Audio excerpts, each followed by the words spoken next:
Kai. Kwama? Ga mu mun zo nan din. Kamar bagwai ka ga ruwa.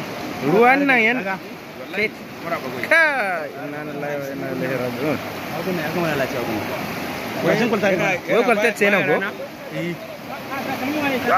Ina rana kwa. Wai wannan kai ka bar takalmin nan kaji? Ka bar takalmin nan. Sannunku. Yawa jama'a a kula da wannan gada ta biyu in ka baro ringim ka baro ya kasawa nan gurin da kuke gani ba gada ba ce ba, asalin gadar ga ta can nan gefen gada ce, ba fila babu komai a nan karkashin kwalta ne, ruwa ya rarake yana bi, babu wani supporting da ya rike gurin.